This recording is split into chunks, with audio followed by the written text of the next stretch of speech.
आदाब नाजरीन, मैं मोहम्मद आजम RH9 न्यूज़ में आपका खैर मकदम है। 2027 में मरदमशुमारी के लिए अलामिया जारी। 2011 में आखिरी मरदमशुमारी के 16 साल बाद मरकजी हुकूमत ने पीर को हिंदुस्तान की 16वीं मरदमशुमारी के इनेकाद के लिए अलामिया जारी कर दिया है। वाज़ेह है कि 2027 में होने वाली इस मरदमशुमारी में तबक़ाती मरदमशुमारी भी शामिल होंगी। इसके अलावा अलामिया में कहा गया है कि मरदमशुमारी लद्दाख जैसे बर्फी इलाकों में 1 अक्टूबर 2026 की हवाला तारीख के साथ, बाकी मुल्क में भी 1 मार्च 2027 की हवाला तारीख के साथ मुनाक़द की जाएंगी। इसके अलावा वज़ारत ख़ारिजा के अलामिया में कहा गया है कि मरकजी वज़ीर ज़ेर इंतज़ामिया लद्दाख और मरकजी वज़ीर इंतज़ामिया जम्मू कश्मीर नेज़ हिमाचल प्रदेश और उत्तराखंड के बर्फबारी होने वाले इलाकों के सिवा बाकी मुल्क में मरदमशुमारी की रेफरेंस तारीख 1 मार्च 2027 12 बजे से होंगी। तौक़्क़ो की जा रही है कि इस बड़े अमल से मुल्क भर से आबादी से मुताल्लिक़ मुकम्मल डेटा हासिल किया जाएगा, जिस पर 13,000 करोड़ से ज़ायद खर्च आएगा। लिहाजा इस अमल में तकरीबन 34 लाख शुमार कुनिंदे और सुपरवाइजर शामिल होंगे जो डिजिटल आलात से लैस होंगे और हिस्सा लेंगे। फार्मूला ई का रेसिंग केस, मुझे गिरफ्तार किया जा सकता है, KTR के खदशात। 60 घंटे तक पूछताछ के बाद BRS कारगुजार सदर का पार्टी कारकुनों से खिताब।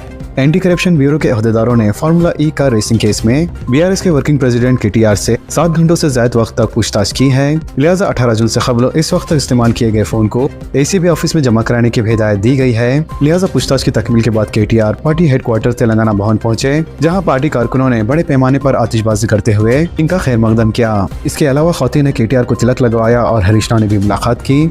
बाद आज़म मीडिया से खिताब करते हुए KTR ने कहा है कि इन्होंने सर झुकाने वाला कोई काम नहीं किया है, इसलिए इन्हें हरगिज शर्मिंदा होने की जरूरत नहीं है। इसके अलावा इनका कहना है कि ACB के अहदेदारों ने वही सवालात किए जो इन्हें लिख कर दिए गए थे, लेकिन वो इनसे डरने या घबराने वाले नहीं है। अगर जरूरत पड़े तो वो जेल भी पीछे जाने से नहीं हटेंगे। इसके अलावा इन्होंने अपनी सच्चाई को साबित करने के लिए लाई डिटेक्टर टेस्ट कराने का भी मुतालबा कर चुके हैं, लेकिन इनकी इस बात को भी कबूल नहीं किया गया है। KTR ने कहा है कि इस केस में कोई दम नहीं है और न ही ये टिकने वाला है। लिहाजा चीफ मिनिस्टर की ख्वाहिश के मुताबिक इन्हें ज्यादा से ज्यादा 10 से 15 दिन की जेल हो सकती है। मेट्रो रेल के कामों के लिए 125 करोड़ रुपए जारी। पुराने शहर में जायदादों के हुसूल व इनेदाम में तेजी का इम्कान। पुराने शहर हैदराबाद में मेट्रो के लिए जायदादों के हुसूल में तेजी की राह हमवार हो रही है। लिहाजा महकमे बल्दी नज़्म नक्श से दारुल-शिफा तो चंद्रायन गुट्टा राह पर कामों को तेज करने 125 करोड़ रुपए जारी किए जा चुके हैं। वाज़ेह है कि हुकूमत ने पुराने शहर की मेट्रो लाइन को अंदरून 4 साल के अंदर मुकम्मल करने का ऐलान किया था। लिहाजा दारुल-शिफा तो फलकनुमा जायदादों के हुसूल और इनके इनेदामी कार्रवाई का आगाज किया जा चुका है। इसके अलावा मेट्रो रेल हुक्काम ने इस रूट पर कामों में तेजी लाने हुकूमत से बजट में मुख्तस 500 करोड़ रुपए की इजराई के लिए नुमाइंदगी की थी, जिस पर हुकूमत से 125 करोड़ रुपए की इजराई के अहकाम जारी कर दिए गए हैं। लिहाजा रकम की वसूली के बाद इमदादी और इनामी कार्रवाई को मजीद और तेज किया जाएगा और जायदादों के हुसूल के लिए मुआवजे की अदायगी को भी तेज कर दिया जाएगा। हुकूमत ने गुज़िश्ता काबीना के इजलास में मेट्रो रेल के दूसरे मरहले को मंजूरी देकर कामों को तेज करने के अहकाम जारी किए थे और आज महकमे बल्दी नज़्म नक्श से 125 करोड़ की इजराई के बाद से कहा जा रहा है कि जायदादों के हुसूल को मजीद आगे बढ़ाया जाएगा और जो जायदादें अभी तक हासिल नहीं की जा सकी हैं, इनके हुसूल के लिए मालिकीन जायदाद से बात करके मसले की एकसुई की जाएंगी।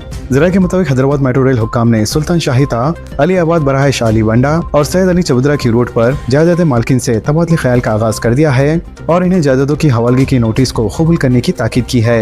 वाज़ेह है कि शाली बंडा था फलकनुमा रूट पर बेशतर जायदाद मालिकीन ने मेट्रो रेल के लिए अपनी जायदादों की हवालगी के लिए रजामंदी जाहिर कर दी है।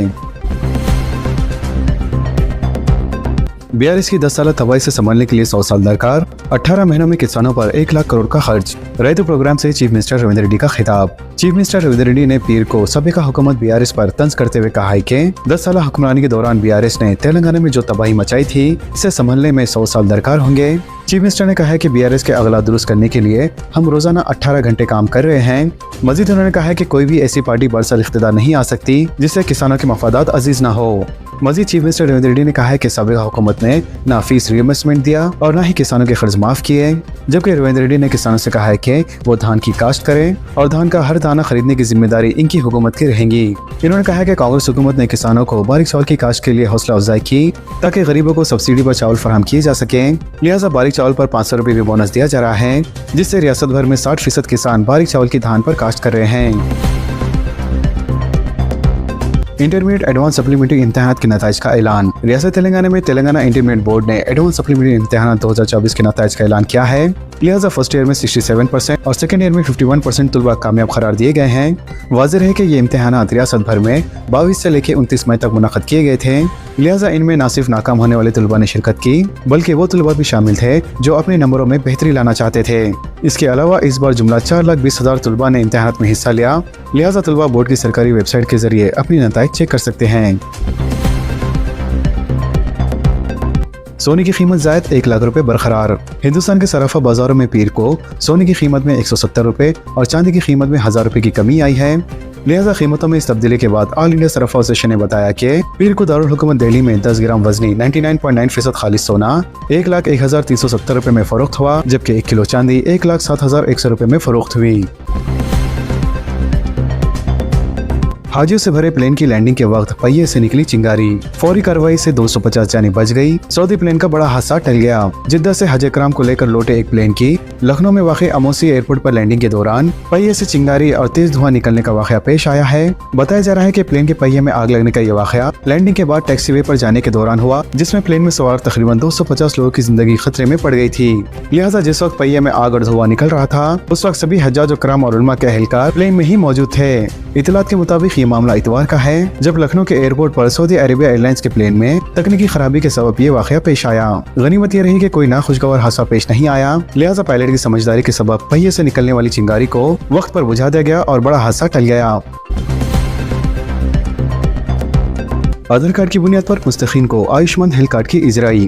मरकजी वजीर किशन रेड्डी का दौरा गांधी हॉस्पिटल, मुख्तलिफ शोबों का तफसीली मुआयना। मरकजी वजीर किशन रेड्डी ने आज गांधी हॉस्पिटल का मुआयना किया और हॉस्पिटल के अहाते के साथ साथ इमारत के हर शोबे से मुतालिक तफसीलात सुपरिटेंडेंट और दीगर तबी अमले से हासिल की। इन्होंने कोविड वबा के दौरान शुरू किए गए ऑक्सीजन प्लांट का भी मुआयना किया। इसके अलावा किशन रेड्डी ने हॉस्पिटल की इमारतों और इनकी देखभाल का भी मुआयना किया और तजवीज़ दी है कि हॉस्पिटल में नकासी के आप के निज़ाम को बेहतर बनाना चाहिए। इन्होंने हॉस्पिटल में देखभाल और खाली जगहों की तादाद के बारे में भी दरियाफ्ती हासिल की। मजीद इन्होंने आयुष्मान भारत स्कीम के तहत किए जाने वाले मेडिकल टेस्टों और आयुष्मान भारत स्कीम के तहत जायदादों की तादाद के बारे में भी सवाल किया। मजीद इन्होंने बताया कि आयुष्मान भारत स्कीम के हेल्थ कार्ड्स मुस्तहिक अफराद के आधार कार्ड की बुनियाद पर जारी किए जा रहे हैं और मरीज इन कार्ड्स का इस्तेमाल करते हुए गांधी हॉस्पिटल में तभी खिदमत हासिल कर सकते हैं। इन्होंने याद दिलाया कि कोरोना वबा के दौरान वजीर आजम की हिदायत के मुताबिक गांधी हॉस्पिटल में 2 ऑक्सीजन प्लांट लगाए गए थे और वो प्लांट अब भी हॉस्पिटल में काम कर रहे हैं। नए राशन कार्ड होल्डर हजरात को भी 3 महीने के बारीक चावल की इजराई। रियासत तेलंगाना में तकरीबन 2,03,000 अफराद खानदान को नए राशन कार्ड जारी किए गए हैं। लिहाजा 20 मई 2025 से पहले हुकूमत की जानिब से जिन हजरात को नए राशन कार्ड जारी किए गए हैं, वो हजरात भी राशन शॉप्स पर 3 महीने का बारीक चावल हासिल कर सकते हैं। वाज़ेह है कि मरकजी हुकूमत की जानिब से बढ़ते हुए मानसून के पेश नज़र जून, जुलाई और अगस्त के चावल एक साथ फराहम किए जा रहे हैं। लिहाजा जिन हजरात को हुकूमत की जानिब से 20 मई 2025 के बाद नए राशन कार्ड जारी किए गए हैं, वो हजरात राशन शॉप से बारीक चावल सितंबर के महीने से हासिल कर सकते हैं। फिलहाल पूरी रियासत तेलंगाना में 91 लाख राशन कार्ड होल्डर्स के लिए 17,350 राशन शॉप्स मौजूद हैं और तकरीबन 62% लोगों ने राशन शॉप से अपने 3 महीने के बारीक चावल हासिल कर लिए हैं। बकिया 38% 30 जून से पहले मुकम्मल कर लिया जाएगा। तो दोस्तों, इन खबरों से मुतालिक आप सबकी क्या राय है नीचे कमेंट बॉक्स में जरूर जाहिर करें और इसी तरह के लेटेस्ट एंड फास्ट अपडेट्स के लिए हमारे चैनल के साथ जुड़े रहें।